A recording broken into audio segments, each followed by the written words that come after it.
And at the end of the day, when the headphones come off, I got nothing to say. Yeah, it's like my mind goes blank, cause when those headphones come off, I got nothing to say. Got 'em in a panic, don't piss your panties, I kiss the planet. Muy buenas a todos, bienvenidos a un nuevo episodio de Portero Jugador. Hoy estamos en el hotel de concentración de Noia Portus Apostoli previo al partido contra Industria Santa Coloma. Y en primer lugar agradecer al club por todas las facilidades y al invitado que tenemos hoy con nosotros, que es ni más ni menos que Rubí Lemos. Bueno, muchas gracias a vosotros por la invitación, un placer siempre. A ti, y bueno, al final lo hablábamos antes fuera de cámaras también, ¿no? 37 años, ni más ni menos. Una trayectoria muy larga, da para mucho, lo hablaremos durante la charla, pero ¿cómo recuerdas tus inicios? Bueno, pues con mucho cariño, ¿no? La verdad es que todas las etapas por las que he pasado las recuerdo con muchísimo cariño, todas tienen sus momentos especiales y, bueno, tengo 37, como bien dices, pero me sigo sintiendo el más joven de la plantilla, ya se lo digo siempre a los chavales, que los voy a retirar yo a ellos. ¿Aún queda ese crío? Sí, desde luego, yo creo que igual te lo tomas de manera diferente. Cuando empezaba no era tan consciente de lo que iba a suponer dedicarse profesionalmente a esto, simplemente fue algo que sucedió así sin haberlo planeado, por así decirlo. Con el pasar de los años creo que te vas tomando las cosas de manera diferente, es verdad que los tiempos han cambiado y todo ha ido evolucionando. Tuvimos, Rubí, una charla con Roberto Martí de Xota y comentaba un aspecto que me llamó la atención, que fue como que tuvo una mini crisis antes de los 30, en el sentido de decir que cuando eres joven tienes como mucha ilusión por demostrar y afianzarte en la élite, y cuando ya eres mayor como que también tienes esa ilusión porque sabes que cada vez te queda poco. ¿Te ha pasado a ti de tener algún momento de decir...? Bueno, sí que es verdad que, no sé si de bajón, pero de plantearte muchas cosas, de cómo va a ser tu vida en según qué momentos, sobre todo en momentos de cambio, y hay un proceso en el que yo decidí, de hecho, volver a casa, que es el año de Ferrol, y que pensaba que iba a ser completamente diferente. Fue un año súper feliz para mí y para mi familia, y de hecho me dio el impulso necesario para volver a salir cuando yo creía que ya no iba a volver a querer salir de Galicia. Porque ¿qué supone estar tantos años en la élite, ¿no? Antes hablas de que cuando eras joven no sabías lo que te iba a suponer, ¿no? Dedicarte plenamente al fútbol sala. Bueno, yo creo que al principio te lo tomas todo mucho más a la ligera, ¿no? Es un poco el juego con el que has disfrutado desde niño, y cuando vas creciendo ya pasa a ser tu trabajo, por así decirlo. Primero porque tú lo ves así y eso es por la gente de alrededor, ya te exige más. Entonces ya creo que empiezas a tomártelo de manera diferente, hay que hacer las cosas más en serio, tener que estar más preparado, no solo físicamente, que también, sino ahora un poco mentalmente, ayudar a la gente que ha estado en tu situación de ser más joven pues a pasar ciertos peajes por los que tú ya has pasado y que a lo mejor puedes aliviar un poco esos golpes o esos fallos que van a tener que cometer por la edad o por la inexperiencia y que todos vamos a ir cometiendo. Claro, porque en el momento en el que ya llegas a Lovelle, quizá que un poco más estable, con las ideas más claras de dónde quieres ir y dedicarte a esto en serio, ¿cuál es el impasse o el punto de inflexión que dices, voy a por ello, o sea, lo tengo a huevo? Pues creo que en el momento de los primeros años del Lovelle fue un poco el chaval que sube de la cantera y lo tiene que dejar todo para ganarse un hueco ahí. Después hay un momento en que yo creo que ya me convierto en un jugador bastante importante en Lovelle, donde peleamos por títulos, jugamos finales, ganamos una Supercopa, y ahí hay un momento que tengo que decidir si quedarme ahí o salir de mi zona de confort. Yo era muy joven, creo que tenía 23 años, y fue donde llamó Pato a la puerta y dije, vale, ese es el momento donde hay que dar un cambio. Voy para adelante o me mantengo aquí bajo el paraguas de papá y de mamá, con toda la familia, todos los amigos, y fui allí a Ribera y la verdad es que fueron años, al principio fue complicado porque vas a un club nuevo, con una plantilla absolutamente nueva, unas ideas completamente diferentes a las que yo venía trabajando hasta el momento, y la verdad es que fue una experiencia espectacular a nivel profesional y a nivel personal porque supuso un crecimiento grande para mí en ese momento. El tiempo de adaptación para adaptarte, ¿no? en Ribera, ¿de cuánto fue más o menos? Bueno, yo iba un poco con las expectativas altas porque habíamos hecho un gran equipo, Pato era un gran entrenador, pero sí que es verdad que al principio no fue fácil porque veníamos jugadores de ideas muy diferentes, todos teníamos un rol importante en nuestros equipos y al principio las cosas no se dieron como queríamos. Y hay un punto de inflexión, que no solo para mí, sino para el equipo, que es un partido... Yo la verdad es que tengo bastante mala memoria para estas cosas, pero recuerdo ese partido como si fuera hoy, que vamos perdiendo en Segovia, 4-0 en 5 minutos, y ahí creo que fue un punto de inflexión importante para el equipo ese año. A partir de ahí cambian las cosas, cambia la mentalidad del equipo.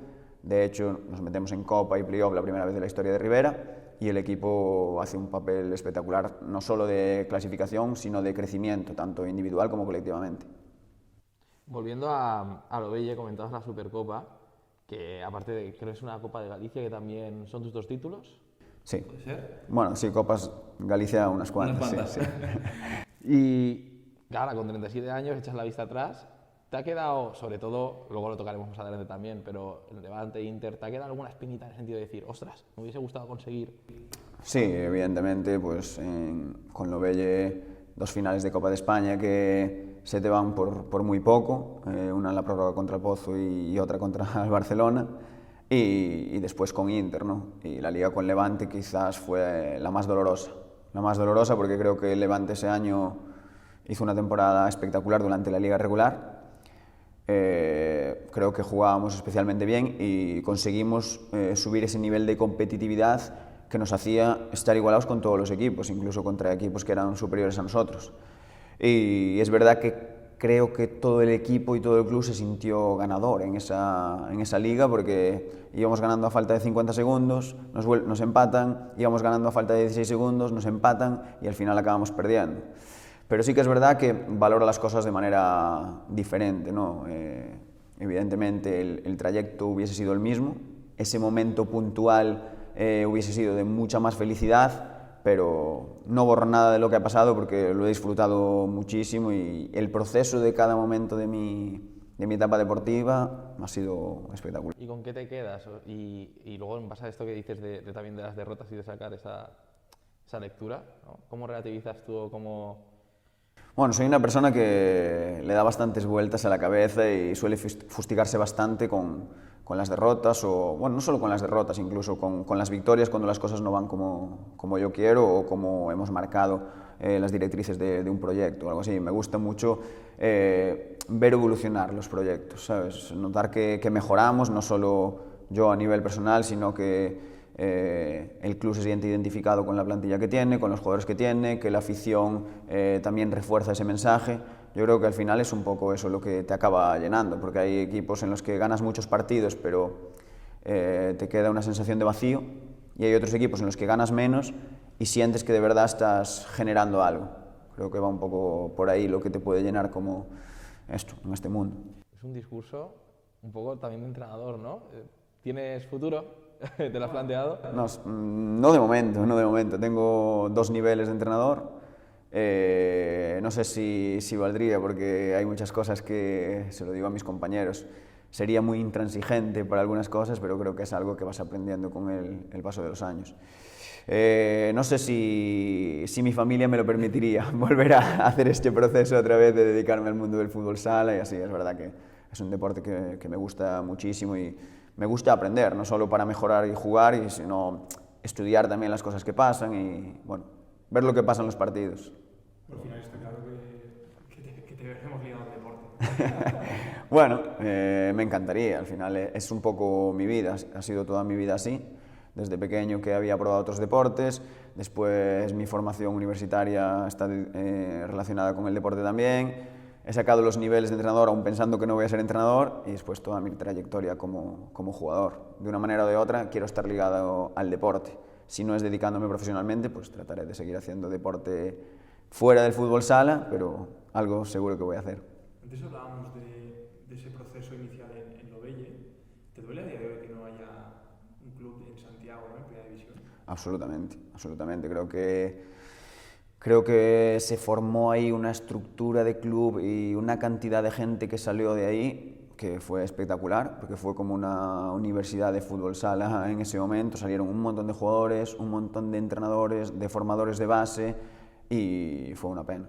Fue una pena que se diluyese ese proyecto por las circunstancias que haya sido, y después que la ciudad no haya sido capaz de nadie coger el relevo para todo lo que había ahí, ¿no? Porque es verdad que creo que se habían hecho muchas cosas bien y que se tiraron por la borda muy, muy rápido. Y bueno, yo creo que todos los que vivimos esa etapa del Lovelle, que fue, pues creo que generó mucha alegría, es una pena y lo vemos con tristeza que ya no haya nada, bueno, ni en Santiago ni alrededor, ¿no? Porque hablábamos antes en la previa que los equipos gallegos antes había 4 o 5 equipos gallegos y cada vez hay menos. Bueno, en cambio en el fútbol sala femenino sí que hay Sí, el otro día, sin ir más lejos, vimos que 4 clasificados para la Copa de la Reina, ¿no? Creo que eran gallegos. Siempre, bueno, yo creo que siempre ha habido mucha cultura de fútbol sala en Galicia, pero es verdad que las circunstancias a lo mejor no son las mismas, ¿no? Sobre todo a nivel económico. ¿Y a qué crees que se debe también o qué nuevo impulso se tendría que dar para poder recuperar eso? Bueno, yo creo que es una parte fundamental, lo económico, y después tenemos que jugar también un poco con la visibilidad, adaptarnos a los nuevos tiempos. Creo que a lo mejor nos hemos quedado estancados en seguir lo que había anteriormente y quizás hay que darle una vuelta. Seguramente yo no soy la persona adecuada para buscar esa solución, pero está claro que no acabamos de enganchar a las nuevas generaciones, salvo que haya gente que ya esté muy involucrada en el fútbol sala, para darle ese seguimiento a nuestro deporte. Y ojalá crezca y volvamos a ver cómo era antiguamente, ¿no? Que se llenaban pabellones, la gente estaba pendiente de la televisión para que llegase el partido del mediodía y, bueno, a ver si conseguimos darle una vuelta a eso. Ahora que comentabas esto, se me ha venido a la cabeza el tema de la normativa, ¿no? Que es quizá una búsqueda de un aliciente para poder recuperar eso. ¿Qué te parece a ti? Bueno, a ver, yo era muy reticente a este cambio, la verdad, porque lo del saque del portero me parece bien, es una norma que está clara y es la que es, pero lo del saque con la mano y con el pie creo que no está dando los resultados que se cree y al final muchas veces es un desconcierto, te pitan mal sacado cuando no sabes ni siquiera cómo tienes que sacar, ahora saco con el pie, saco con la mano, ¿cómo se va a valorar si hay más goles o no? Porque la defensa no sabe cómo se tiene que defender a veces si cojo rápido el balón con la mano o con el pie. Entonces entramos ahí en un terreno que me parece hasta peligroso porque puede que haya más goles, sí, pero ¿cuándo? Cuando la defensa no sabe cómo vas a sacar. ¿Es en realidad por el saque con la mano o por el desconcierto que genera esa posibilidad de tener los dos saques? Yo soy más partidario de que se cierre de una manera como quieres, con la mano, con el pie, pero creo que ese híbrido no nos lleva a ningún lado y probablemente no sea la norma que necesitamos para generar esas situaciones de ocasiones, de goles o de esa visibilidad en general que hablábamos hace un rato. Probablemente sean otras cosas. Sí, está claro que la visibilidad viene pues la misma, ¿no? Del año pasado a este prácticamente es la misma. Sí. Al final hay clubes, ¿no? Que también hay detrás un sponsor principal, que ese es el motor económico y es ajeno al fútbol sala. Sí. Es decir, esa inyección no viene propia de lo que genera el fútbol sala o de lo que podría generar. Sí, va un poco por ahí, ¿no? Yo creo que ahora mismo se buscan patrocinadores de manera aislada simplemente por la ejecución del proyecto, pero no tenemos ese margen de que la gente esté volcada con el fútbol sala, ni a nivel aficionados, ni a nivel empresas. Entonces, es eso, ¿cómo lo vamos a generar? ¿Cambiando algunas normas? Pues puede ser. ¿Consiguiendo a nivel de marketing darle más visibilidad? También puede ser. Es que no creo que haya un solo factor que nos vaya a ayudar y nos vaya a dar la solución definitiva. Creo que es un conjunto de cosas que todos tenemos que cambiar, pero a nivel de juego, por ejemplo, es difícil, porque muchas veces hablamos de que el juego sea más rico, más ofensivo, que haya más goles, pero cuando estás en rendimiento, tú no le puedes pedir a un entrenador, hombre, yo quiero que tu equipo tenga mayor visibilidad, entonces vamos a hacer esto. No, en ese momento la prioridad es ganar. Entonces es difícil buscar ese equilibrio, creo. De hecho, al hilo de lo que dices, recuerdo que hablando con Jordi Torres esta temporada, nos lo dijo, que le sorprendió que muchos entrenadores se opusieron al cambio de normativa. Pero yo creo que va un poco por lo que estoy diciendo yo. No me opongo a que se cambie, sino a que no esté claro. Porque lo del saque con la mano y con el pie, en serio que nos genera desconcierto a todos, creo. Porque Evidentemente, mi equipo va a defender diferente si sacas con la mano o si sacas con el pie. Yo, como lo sé, si en una décima de segundo la colocas en el pie y después lo coges con la mano, entonces eso no nos serviría para lo que en realidad están buscando, que es que haya más goles. No, no se genera por el saque con la mano, sino porque la defensa no está adaptada a lo que tú estás haciendo. Igual habría otras alternativas de portero jugador o de, no sé, o prohibir siempre el saque largo del portero aunque la coja, o que no tenga X tiempo el 5 para 4, bueno, muchas alternativas que probablemente haya mucha gente que tenga que trabajar para eso, que evidentemente yo solo soy un jugador y bueno, igual a través de esos pequeños cambios podemos generar que haya más situaciones de gol. Bueno, está claro que para que haya un cambio, ¿no? Tiene que haber primero alguna demostración de que eso es útil, de que sirve. Y a día de hoy, pues, digamos que es un poco un experimento, ¿no? Sí, hablando un poco claro. Sí. Habría que también aprender de otros deportes.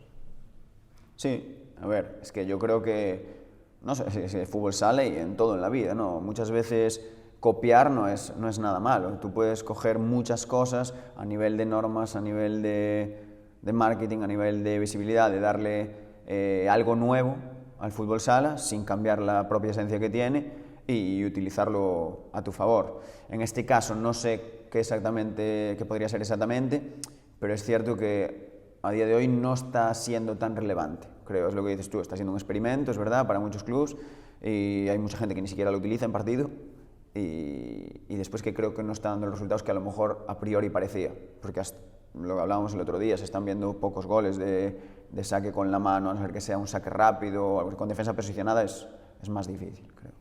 Y luego, Rubí, ahora se me venía a la cabeza, has comentado antes que has estudiado, ¿no? Que te gustan más deportes. ¿Cuándo te ha dado tiempo a poder hacer estas cositas? Bueno, en mi primera etapa en Santiago el esfuerzo era mayor, porque evidentemente al principio tenía que hacer entrenamientos con juvenil, filial y primer equipo y ahí se me hacía un poco bola, ¿no? Tener que estudiar, es verdad que tenía muchísimos amigos que me han facilitado las cosas y algunos profesores también que me han ayudado muchísimo y después he ido haciéndolo un poco a cuentagotas, ¿no? Cuando ya era jugador del primer equipo a plenos poderes, pues iba de vez en cuando a la facultad, que era en Coruña, que me quedaba una hora de casa, y siempre me escapaba cuando podía, iba a hacer los exámenes, y iba haciendo los exámenes que realmente me permitían o podía en el momento, y después es verdad que cuando fui a Navarra lo paré, y en ese año que tuve en Ferrol, pues tuve la posibilidad de hacerlo. Ahí hice todo lo que no había hecho, y la verdad es que fue un año intenso de estudio. Saqué prácticamente todas las asignaturas y hasta el año pasado, que en realidad estoy hablando de mis estudios universitarios, pero que han durado muchísimo tiempo. Y el año pasado me quedaba solo el trabajo de fin de grado, que lo pude acabar estando en Madrid porque se podía hacer un poco a distancia con una tutoría con el tutor que me tocó. Y ahora por fin lo tengo, que al final es un mero trámite, ¿no? Porque estamos hablando de adquirir conocimientos durante muchos años y al final cuando eres universitario no te das cuenta y estás súper agobiado, pero al final ves que es un trámite y esto, bueno, es un papel que te van a dar, que evidentemente te hace falta, pero que el proceso al final es lo que va a contar. ¿No? Y que luego la aplicación entiendo que durante tantos años también te ha dado tiempo a ver muchas cosas. ¿Por el que has estudiado? Ciencias de la actividad física y el deporte. Claro que al final también está relacionado lo que tú decías con... Sí, la verdad es que soy bastante curioso, pesado, llámale como quieras, con la gente que me ha tocado compartir vestuario. Me gusta curiosear, preguntar, a ver cómo hacen una cosa, cómo hacen la otra, por qué. Ahora, por ejemplo, estamos con el prepa Argibay, que estoy preguntándole cada día a ver que me enseñe las métricas del entrenamiento, o qué quiere valorar. Bueno, muchas cosas que a lo mejor en el día a día puede ser una charla tan tranquila como puedo estar con otro compañero tomando un café, pero con él estamos hablando de esas cosas y me gusta, me interesa y a ellos no les importa compartir esos conocimientos conmigo. En base a lo que dices ahora también, entiendo que eres el típico que intentará verse cuanto más partidos durante la jornada mejor, que le gusta ver fútbol sala. ¿Tú aprecias que en la gran mayoría de jugadores reina eso o crees que el jugador es profesional, obviamente, juega, disputa sus entrenos, pero prefiere desconectar del deporte? Bueno, yo creo que muchos jugadores son muy profesionales, pero esa parte a lo mejor no gusta tanto. A mí es verdad que me gusta ver partidos. Ahora a lo mejor con el niño pues no veo tantos como antes, pero antes era capaz de verme todos los partidos de la jornada. Y me gusta ver a los rivales o contra el siguiente equipo contra el que voy a jugar. Y me gusta verlo primero como aficionado y después como jugador. Y a lo mejor es una parte que a mucha gente no le gusta, pero o sea, no tiene nada de malo. Simplemente yo voy a mi entrenamiento, estoy a mi partido, preparo durante la semana el partido del fin de semana, lo que me enseñe el entrenador de mis rivales y ya está. Porque es verdad que muchas veces te sirve para desconectar. Si no estás en ese bucle 24 horas de fútbol sala que a veces te puede volver la cabeza loca. ¿Y cómo desconectas? Bueno, a mí es que no me gusta demasiado desconectar. Yo soy una persona que realmente pienso demasiado en el fútbol sala. Otras veces, cuando estás pasando malos momentos, quizás es necesario. Pero en mi caso, familia. Familia, amigos, creo que es la mejor manera de desconectar. Aquí estando en casa es mucho más fácil porque me obligan y intento hacer planes. Ahora estoy cerca de mis padres, de mi hermano y puedo disfrutar mucho más de esos momentos que antes estando lejos no los tenía y hacía cualquier cosa de ocio con mi hijo y mi mujer y ahora pues es un poco más de disfrutar de esos momentos en familia, creo.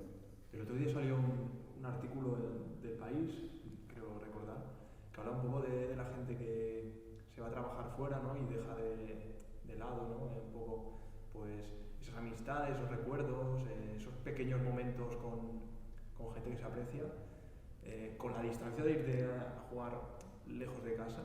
¿Has trabajado esas amistades?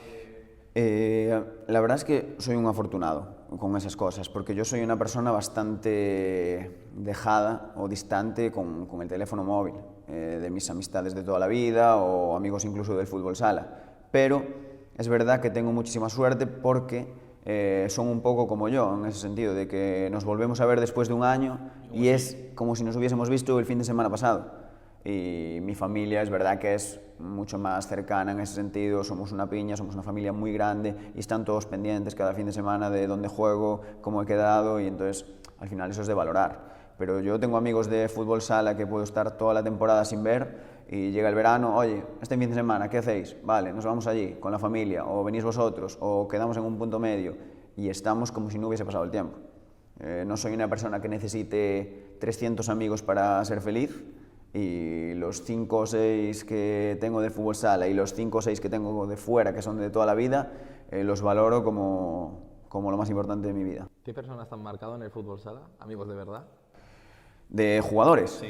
Bueno, es que tengo muchos de ese tipo. Hay 5 o 6 que son importantes que me han marcado en cada etapa, ¿no?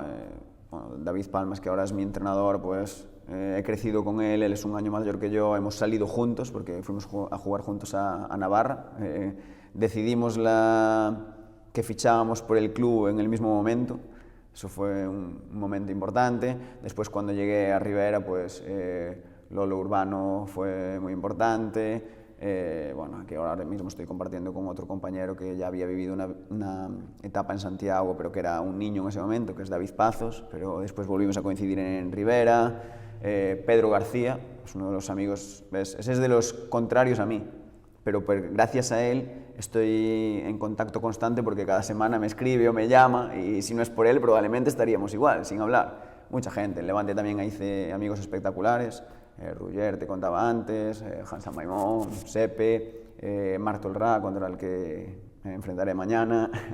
Bueno, no sé, hay muchos, incluso entrenadores, que eran mis entrenadores y discutíamos cada día y ahora se han convertido en auténticos amigos que me escriben cada semana para ver qué tal está mi familia, independientemente del fútbol sala, ¿eh? Y eso para mí es de valorar. ¿Es lo que más valoras de un entrenador?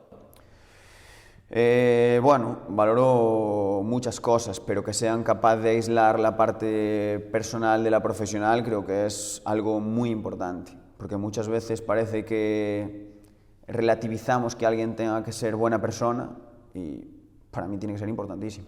O sea, que tú seas un jugador de mi competencia no significa que tengas que ser mala persona o o que tengas que tener ciertos comportamientos, y un entrenador, por ser mi superior, que en este caso es mi superior, no significa que siempre tenga que estar de malas.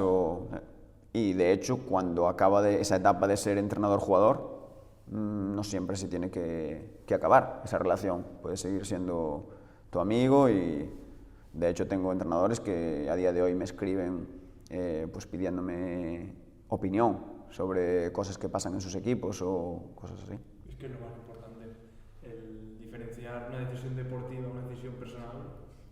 Sí, yo entiendo que al final muchas veces es difícil porque te influyen las decisiones deportivas en el plano personal, pero creo que hay que saber aislarlo. Es verdad que durante las etapas deportivas puedes tener conflictos con compañeros, con directiva, con cuerpo técnico, pero hay que poner un punto de sentido común a todo y saber que al final somos personas, y en eso radica todo, ¿no? La sociedad actual, que muchas veces buscamos el conflicto cuando ni siquiera existe. Después, ahora retomando un poco tu etapa, pasas buenos años en Rivera, buenas temporadas, y regresas a casa. ¿Cómo vives aquel momento? ¿Cómo lo gestionas tú? ¿Y cómo nace la oportunidad? Bueno, yo estaba en Rivera muy bien, me sentía muy valorado, era el capitán del equipo, el míster era como un padre para mí, llevaba muchos años con Pato ya, y hay un chico que se llama Adri, que es íntimo amigo mío, íntimo de las amistades que me voy a llevar para toda la vida, y me dice, oye, quiero que vengas aquí a jugar con nosotros, tal, y entonces ya empieza el run de, es que igual tengo que volver a casa. Y yo ya estaba en un momento que igual necesitaba un cambio de aires, había tenido una muy buena etapa en Rivera, y a medida que van pasando las jornadas ya me insiste más, empiezo a hablar con Diego Ríos y surge la oportunidad, se lo planteo a mi mujer y me dice, vale, nos vamos, y firmamos allí. Y desde ese momento fue un año, la verdad es que muy, muy bonito para mí. No esperaba que fuese así, teníamos un proyecto para Copa de España y Playoff, y fueron sucediendo problemas durante la temporada, hubo jugadores que se fueron a mitad de temporada, y entonces el objetivo cambió, pero recuerdo ese año con muchísima felicidad de disfrutar en la pista, de hacer grandes amigos, de un gran grupo, porque eso era importantísimo, de tener a la familia cerca, que venían todos los fines de semana a verme, y fue un año espectacular. Y bueno, de ahí nació esa amistad con Adri, que ya lo conocía previamente, pero que ahora somos inseparables, y bueno, y nuestras mujeres también, y después con Diego Ríos, que se convirtió ahí en mi entrenador, yo no lo conocía de nada, y después fue el que me empujó para irme otra vez al Levante. Porque luego hablaremos también, te ha pasado con Diego, te ha pasado con Pato, que los has tenido en diferentes etapas y clubes, pero hay una palabra que para mí es clave, que lo decías tú, que es proyecto, ¿no? Cuando te mueves y cuando has ido a un equipo, buscas ese proyecto. ¿Cómo encuentras las respuestas a ese proyecto a la hora de que te contacte un club? Bueno, ahí es que depende en qué etapa ha sido diferente. En Lovelle ya era un proyecto hecho y yo era el chaval que tenía que subir a comerme el mundo para ayudar a los buenos que ya había allí a seguir creciendo como club. Después me tocó asumir más responsabilidad junto con otros jugadores y para seguir creciendo en el proyecto. Y cuando me fui a Rivera eso ya cambió un poco con respecto al resto de proyectos. Porque Rivera sí que era construir prácticamente desde cero, con un entrenador nuevo, en una ciudad que estaba volcada con el fútbol sala, y queríamos hacer un proyecto para conseguir cosas que no habían conseguido hasta ese momento. Y en este caso, por ejemplo, volví a sentir ese hormigueo que el Levante me podía ofrecer. Diego me lo planteó muy bien, como diciendo, oye, vente, vamos a construir algo bonito allí, vamos a hacer un proyecto que va a crecer año a año, quiero que me ayudes. Y bueno, creo que me hacía sentir partícipe en ese momento de hacer cosas bonitas. No sabía cómo iba a salir, pero bueno, lo vi con muy buenos ojos en ese momento y al final pues fue una etapa muy, muy, muy bonita. Que ojalá saberlo, ¿no? Porque cuando te mueves tampoco tienes la seguridad de que va a cambiar. Exactamente, es un poco un salto al vacío otra vez.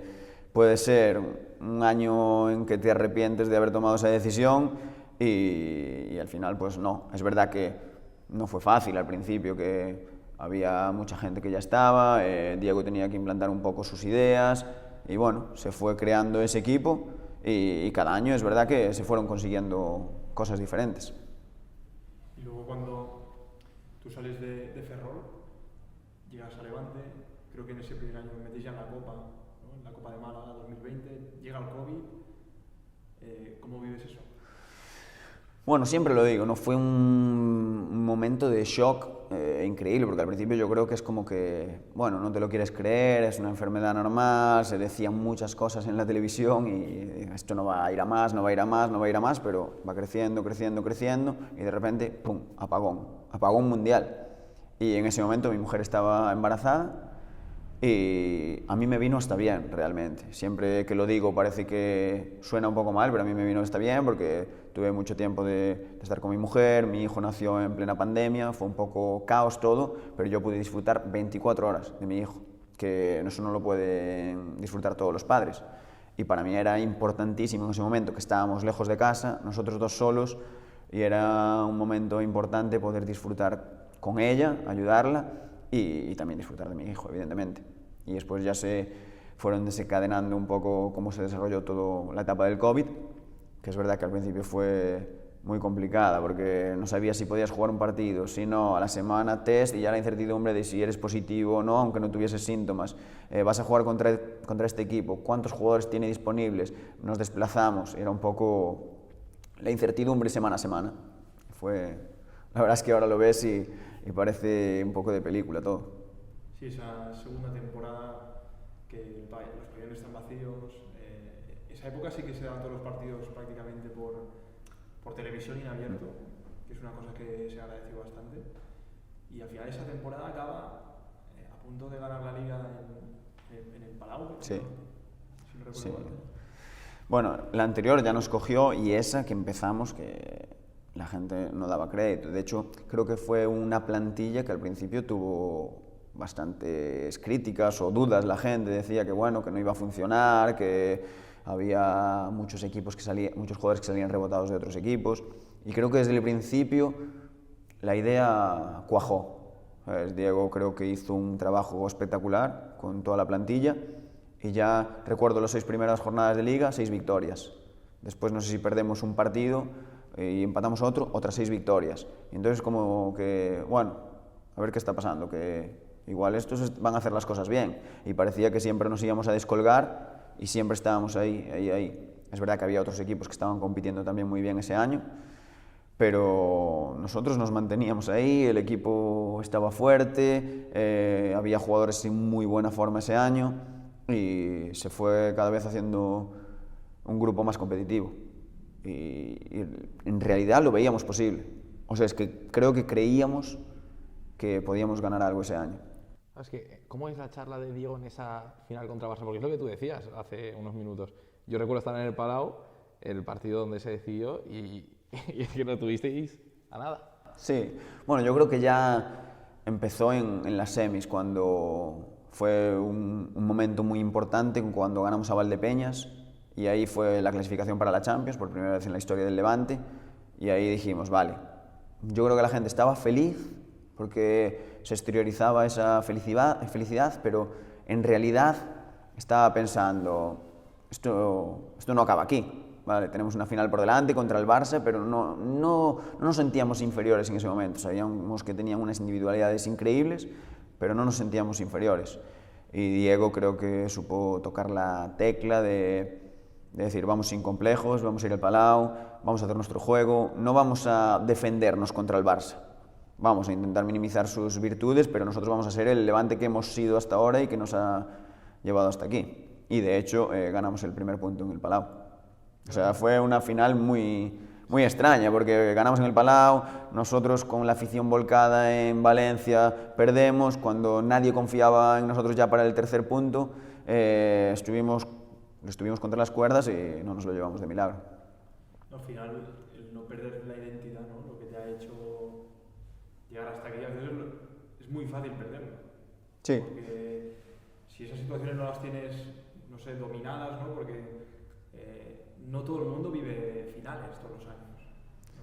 Sí, creo que ellos evidentemente eran un equipo mucho más acostumbrado a jugar ese tipo de partidos, pero ya te digo, creo que estaba muy identificado el tipo de equipo que éramos y los roles perfectamente definidos en ese equipo. Cada uno sabía perfectamente cuáles eran sus virtudes, cuáles eran sus defectos. Nadie le costaba decir, pues tú eres el que mejor finaliza, pues chuta. Tú eres el especialista defensivo en esto, pues te ocupas tú. Tú tienes que hacer esto. Y era como que estaba todo muy definido en ese sentido. Diego también se encargó de dejarlo muy claro.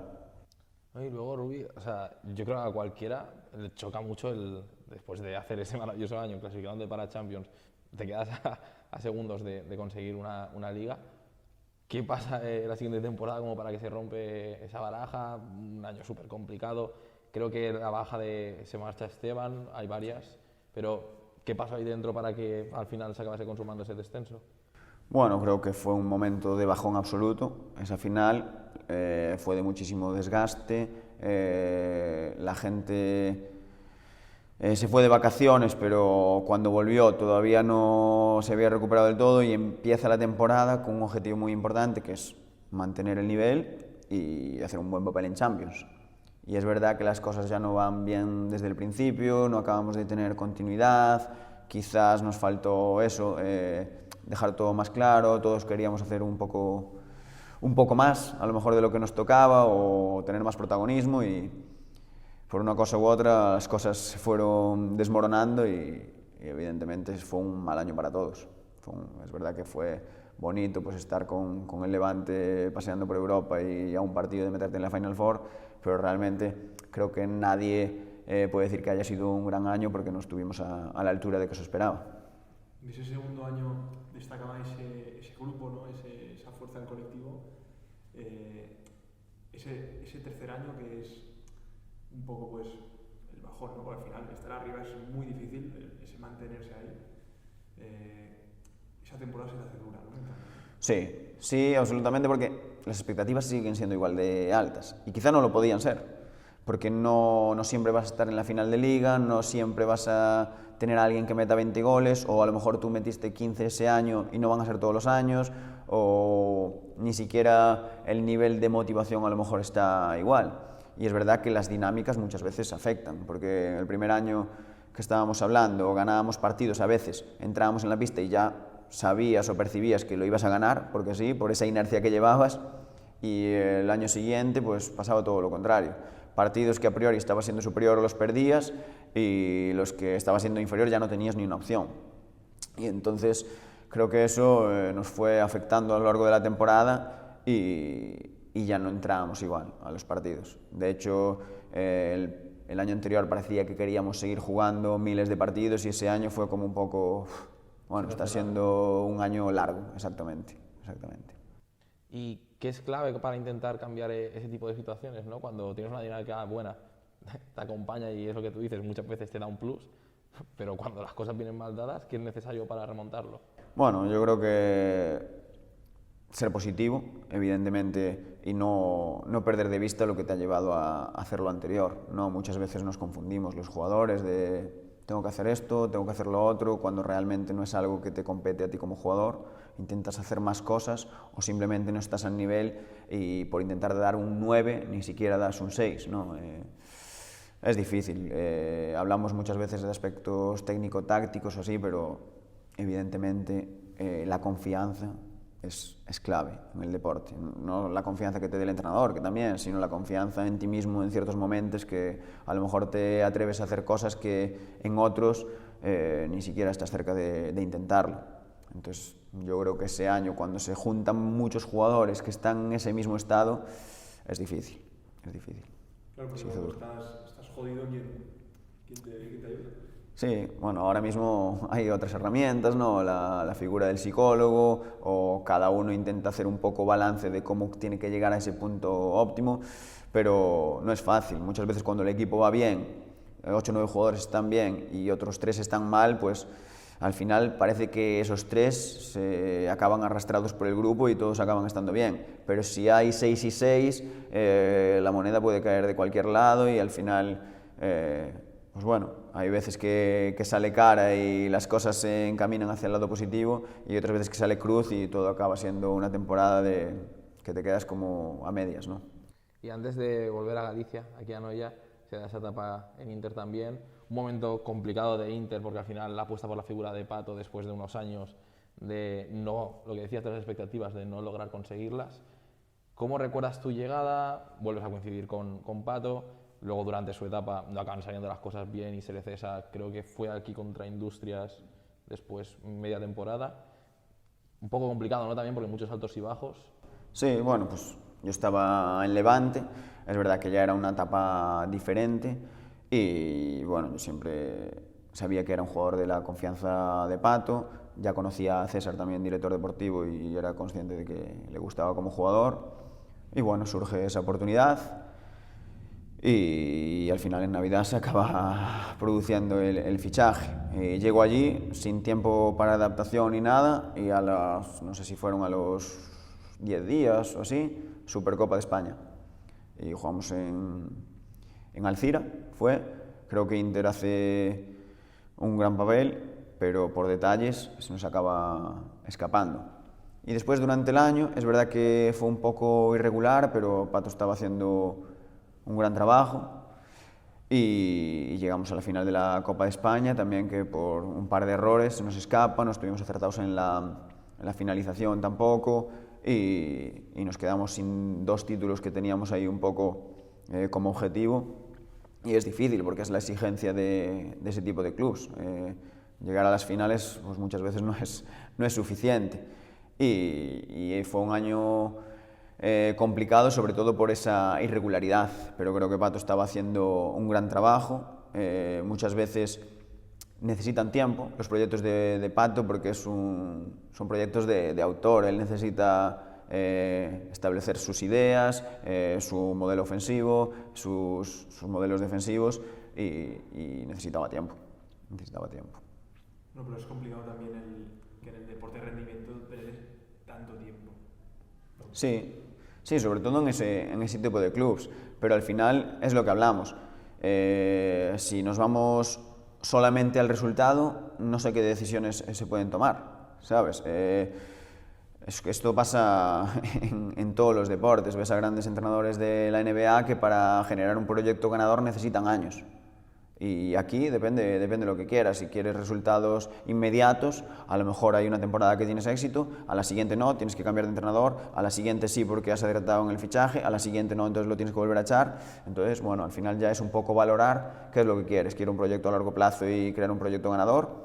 ¿O quiero cambiar hasta que dé con la tecla? ¿O alguien simplemente que se adapte mejor a la idea que yo quiero? Es que muchas veces te voy a hablar de jugadores, hay grandísimos jugadores que en este equipo no valen para nada y son malísimos y llegan a otro completamente diferente y son el mejor jugador de la liga. Eso yo creo que con entrenadores también pasa lo mismo, hay entrenadores que encajan en un sitio a la perfección, en otros que pues no saben las cosas y al final es una putada hablando mal porque dependen de los resultados y de los jugadores también. Porque al final los jugadores somos muy responsables de las decisiones que se toman con los entrenadores. Sí, también Real hace poco nos hablaba de que si 12 tíos se empeñan en echar un entrenador, es así. se acaban echando. Es así de triste, pero sí. Y no tiene que ser a malas, pero cuando no encajas con la idea o no te gusta o no vas al 100% en la idea que te están transmitiendo o no te llega lo suficiente, los resultados no siempre se dan, y más ahora cuando la línea es tan delgada de que está todo muy igualado y hacer las cosas bien a veces no sirve. Tienes que hacerlas muy bien para conseguir victorias y seguir creciendo, porque siempre es mucho más fácil progresar en la victoria que en la derrota, porque parece que si haces las cosas bien no se valora, o que las estás haciendo mal aunque las hagas bien porque ha venido una derrota.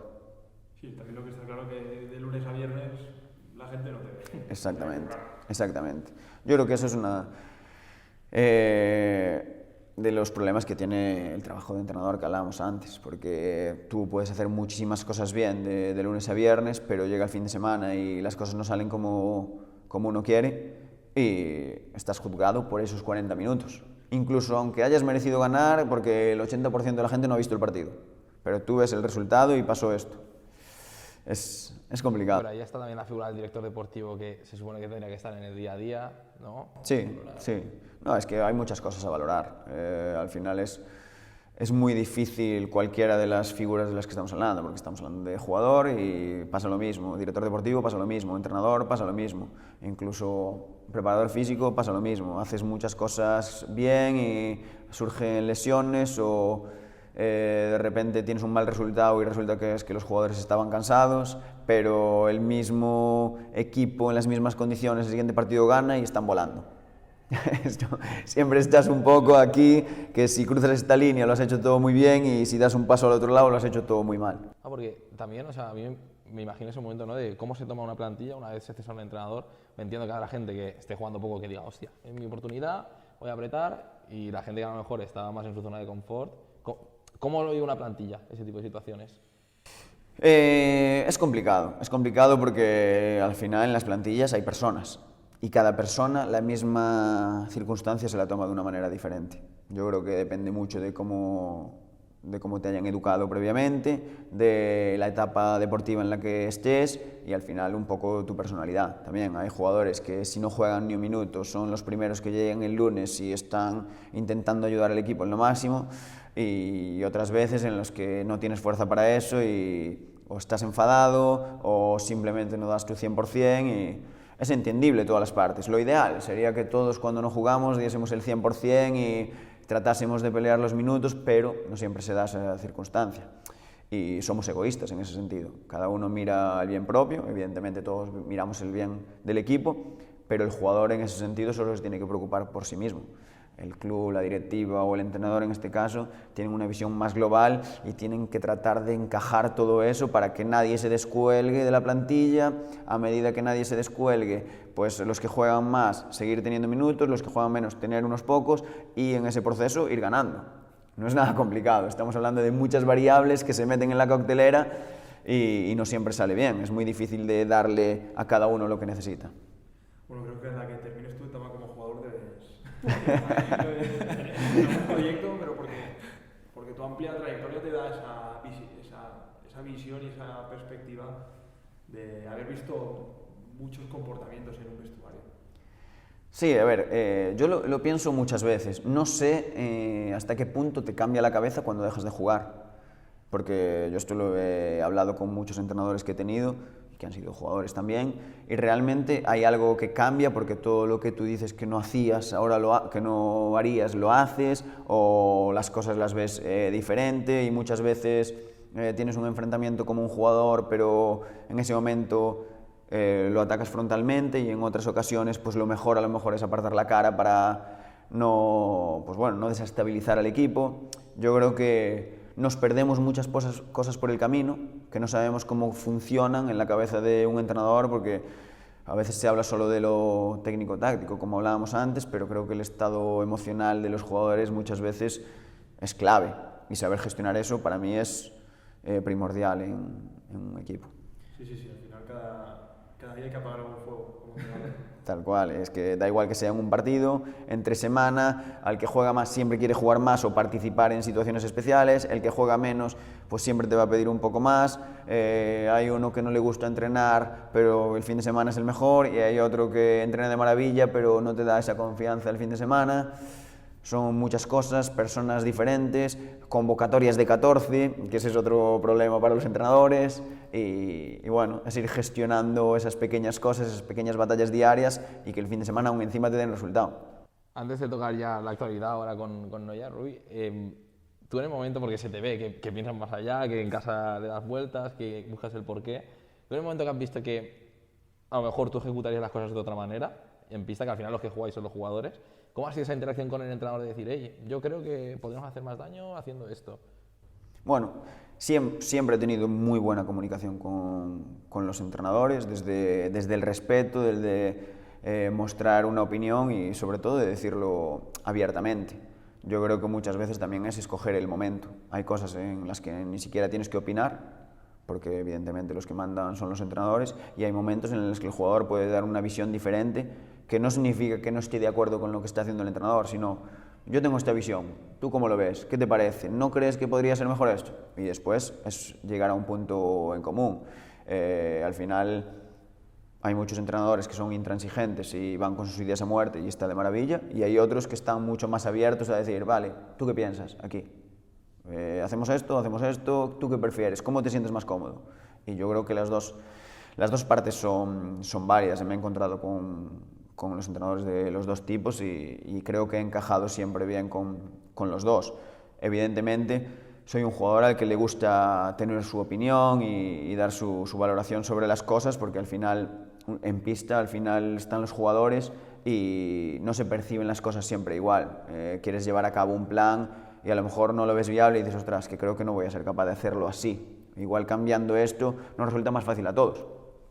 Y creo que es importante que todos tengamos esa comunicación, igual que la tenemos entre los jugadores, porque muchas veces no pensamos lo mismo los jugadores y yo tengo una idea, tú otra, y en ese momento hay que ponerse en común en 10 segundos. Y bueno, con los entrenadores es un poco igual. Y luego, ahora tu etapa actual, vuelves a casa, vuelves a Galicia, pero claro, una trayectoria tan larga, tantos años dedicados al fútbol sala, al final no dejas de hacer también tu casa en cada sitio al que vas, lo que decías de las amistades. ¿Cómo ha sido para ti ahora este proceso de volver a Galicia, de volver a Noia? Bueno, pues al principio me costó porque es verdad que vienes a tu casa, pero realmente mi vida no cambia. O sea, mi vida es prácticamente igual que en todos los sitios en los que he estado. Soy una persona que le dedica bastante tiempo a mi trabajo en este caso, y voy de entrenar a casa, descansar, estar con la familia un rato y volver. Y muchas veces lo hablo con mis amigos, digo, madre mía, estoy en casa y parece que sigo en Madrid, porque no nos vemos nada o porque no sacamos 5 minutos para ponernos de acuerdo y vernos un rato. Y bueno, eso es un hándicap que estoy teniendo, que me está costando todavía volver a entablar esas relaciones otra vez, de hacer más vida aquí, pero se producirá seguro. Y antes hablábamos de darle vueltas. Este año la temporada no ha empezado de la mejor manera. ¿Esas vueltas siguen? Sí, a ver, yo creo que ya lo pensaba en pretemporada cuando parecía que estábamos haciendo las cosas muy bien. Siempre estábamos pensando en cómo evolucionar y cómo crecer como equipo. Y evidentemente cuando van mal las cosas, pues creo que siempre buscas más soluciones, ¿no? Y no siempre tiene que ser lo mejor darle muchas vueltas a las cosas, pero la preocupación de todos es tratar de cambiar esta dinámica. Sabemos que tenemos la capacidad de hacerlo y creo que estamos todos con esa sensación y con esas ganas de querer darle la vuelta. Que al final es importante también, porque al final ahora mismo son 11 jornadas y la situación es la que es, pero no puedes coger y quemarlo todo, ¿no? Porque si no...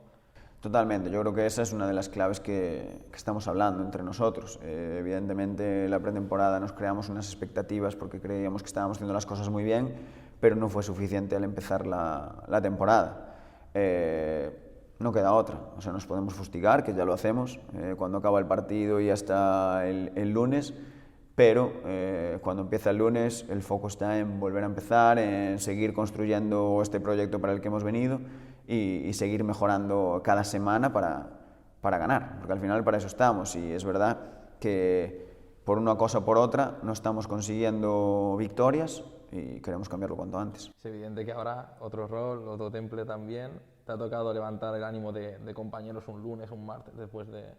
Sí, desde luego, pero no por mi rol, porque realmente los jóvenes lo han hecho conmigo. A veces parece que son ellos los que pueden estar más cabizbajos, pero me ha pasado muchos lunes este año que realmente los que he tenido que tirar del carro son los jóvenes o los que llevan más tiempo aquí.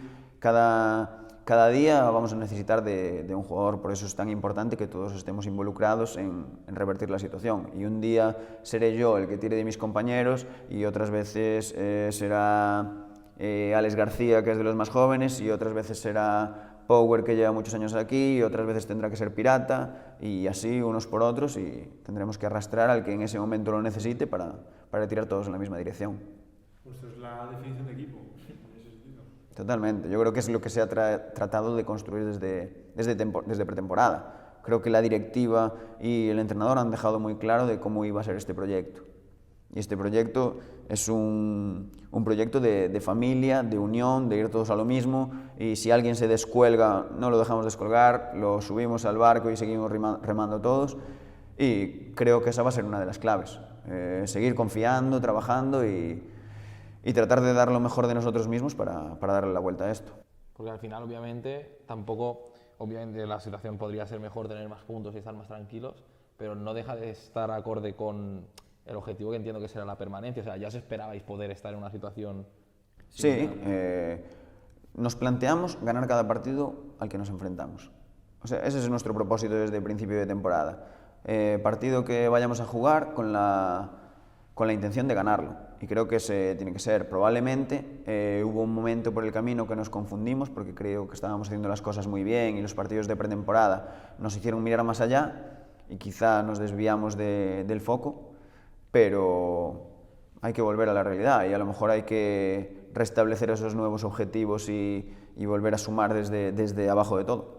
Y es lo que nos toca ahora. Ahora mismo la situación es la que es y lo que queremos es hacer lo mejor posible para en cada partido tener esa nueva oportunidad de ganar, independientemente de quién sea nuestro rival. Que al final, viendo también resultados, competir los partidos, muchos entrenadores contra los que os enfrentáis lo dicen, que son detalles, ¿no? Las lesiones que comentábamos también fuera de cámaras, que hay muchas circunstancias fuera que... Sí, la verdad es que ha sido un año que está saliendo de que no. Estamos caminando en el alambre, muchos partidos, estamos con muchísimas ocasiones que no conseguimos materializar.